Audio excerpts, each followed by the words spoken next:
చౌడేశ్వరి అమ్మవారు ఎలా అవతరించారు?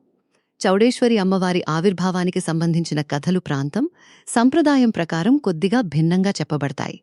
ముఖ్యంగా దేవి పరాశక్తి యొక్క ఉగ్రరూపంగా చౌడేశ్వరి అమ్మవారిని భక్తులు ఆరాధిస్తారు.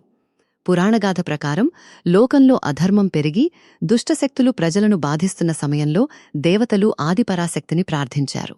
భక్తుల ప్రార్థనకు స్పందించిన అమ్మవారు ఒక మహాశక్తివంతమైన రూపంలో అవతరించారు.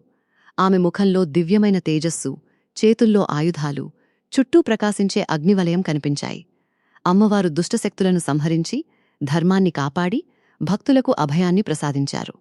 ఆ తరువాత ఆమె చౌడేశ్వరి అమ్మవారిగా భక్తులచే కొలువుదీరిందని విశ్వాసం. అమ్మను నిజమైన భక్తితో స్మరించేవారికి ధైర్యం, రక్షణ, శాంతి కలుగుతాయని భక్తులు విశ్వసిస్తారు.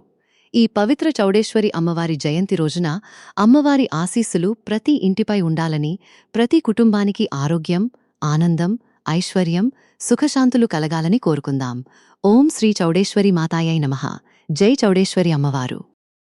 శ్రీ చౌడేశ్వరి అమ్మవారి జయంతి శుభాకాంక్షలు. ఈ పవిత్రమైన రోజున చౌడేశ్వరి అమ్మవారిని దర్శించుకోవడం ఎంతో అదృష్టంగా భావిస్తాము. అమ్మవారు ఆదిపరాశక్తి స్వరూపిణిగా, భక్తులను కాపాడే తల్లిగా కొలువై ఉన్నారు. ఆమెను భక్తి శ్రద్ధలతో స్మరించేవారికి ధైర్యం, శాంతి, సుఖసంతోషాలు కలుగుతాయని భక్తుల విశ్వాసం. ఈరోజు అమ్మవారి పవిత్ర దర్శనం చేసుకుని మనస్ఫూర్తిగా అమ్మను ప్రార్థిద్దాం. అమ్మా చౌడేశ్వరి తల్లి, మా కుటుంబాలపై నీ కరుణాకటాక్షాలు ఎల్లప్పుడూ ఉండాలి. అందరికీ ఆరోగ్యం, ఆనందం, ఐశ్వర్యం, సుఖశాంతులు ప్రసాదించాలి.